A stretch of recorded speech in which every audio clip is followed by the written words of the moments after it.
Oi, eu sou a Clara do Chá de Miosotes e se você é nova aqui no canal, seja muito bem-vinda. Mas se você já é de casa, então pega um café e bora falar de livro.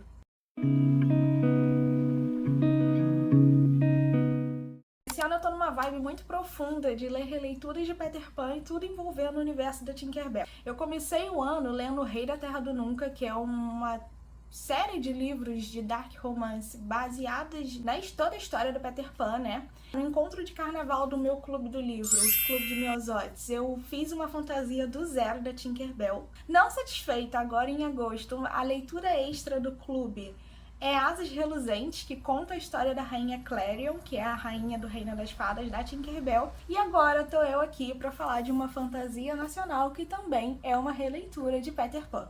Os humanos sempre dizem às crianças que os monstros embaixo da cama não existem, mas a realidade é que eles te observam dentro das suas próprias mentes. Bem profundo, né? Faz um tempo já que eu li esse livro, que nada mais é que uma mistura de Peter Pan e A Pequena Sereia. Essa fantasia, todo humano tem uma fada dos sonhos, que zela e cuida do seu sono. Essas fadas nascem, assim como na trama original da Tinkerbell, quando um bebê ri pela primeira vez. E aí, aqui em Quando as Estrelas Caem, a gente tem a Tipper, que é uma fada dos sonhos e a protagonista do livro, e também a responsável por zelar os sonhos do Pietro, que é o humano dela. Só que ela é apaixonada por ele, e aí ela faz justamente uma coisa que é proibida para todas as fadas dos sonhos. Ela aparece nos sonhos dele.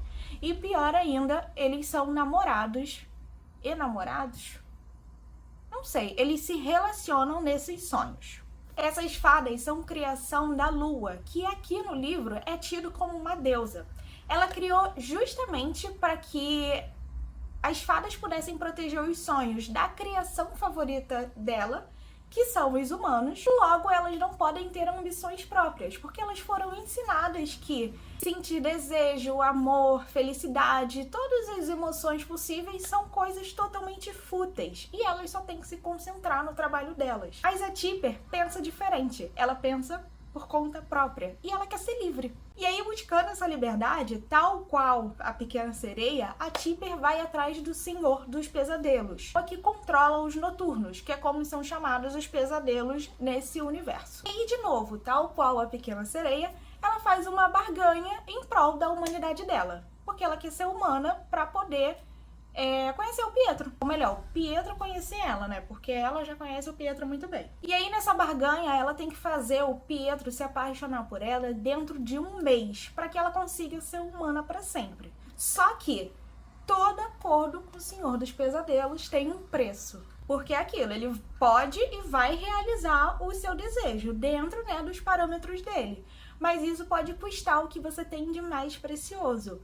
E, no caso da Tipper, são as asas dela. E aí, o livro está devidamente apresentado, então vamos agora falar o que eu achei dele. Essa é uma fantasia que eu tava com muita expectativa para ler, porque eu sabia que ia ser boa, mas eu não sabia o quanto. E aí, quando eu peguei para ler, eu fui extremamente surpreendida. O ponto é, eu já sabia sobre o que era o livro, eu já sabia mais ou menos a sinopse, mas eu não sabia para onde ele poderia caminhar, sabe? E aí, lendo ele no desenvolver, os plots foram vindo, né? E aí eu fiquei completamente impactada, porque eu não imaginava que o livro ia terminar como ele termina. Apesar do romance entre a Tipper e o Pietro ser muito mencionado no livro, porque é isso, né? Tipo, a barganha toda toda em volta desse romance.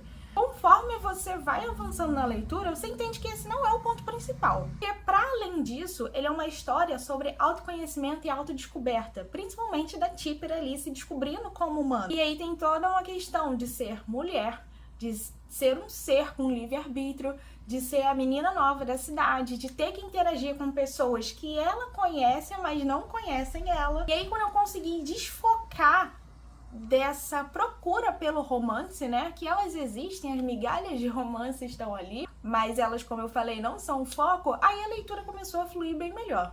A Tipper é meio difícil em alguns momentos do livro, você olha e fala, garota, não tinha necessidade disso, mas assim, a gente tá falando de uma fada que passou a vida toda ali, ansiando em viver como aquelas pessoas, bem Ariel, né, ser parte do mundo delas e tudo mais.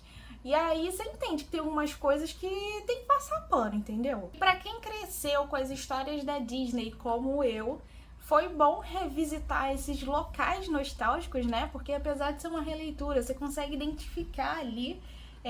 E o livro tem toda uma atmosfera aconchegante, o que deixa essa nostalgia bem melhor. Mas ao mesmo tempo você tem uma visão sobre algo que é totalmente novo, né? Porque é o conhecido dentro do desconhecido. A Mariana, que é a autora, conseguiu trabalhar muito bem a questão da releitura. Ela soube trazer toda essa essência da história do Peter Pan, mas para dentro de uma atmosfera aconchegante, porque o livro ele se passa numa cidadezinha do interior, que tem toda aquela vibe de todo mundo se conhece, todo mundo é próximo, o fulano conhece o filho de ciclano, que só compra na lojinha de Beltrano, sabe? Uma atmosfera assim. E apesar de ser algo com começo, meio e fim, eu super leria um livro explorando esse universo, porque é isso, a gente só conheceu a Tipper, mas existem outras fadas, inclusive tem uma, que é a fada dos sonhos da Wendy, que se eu não tô enganado o nome dela é Rosetta. Óbvio, né, que ela provavelmente faz referência à Rosetta do Disney Fadas, né? E ela é muito legal, assim, é de longe uma das minhas personagens favoritas nesse livro e seria muito legal saber mais sobre a história dela. Em resumo, é isso. Essa foi uma leitura muito gostosinha.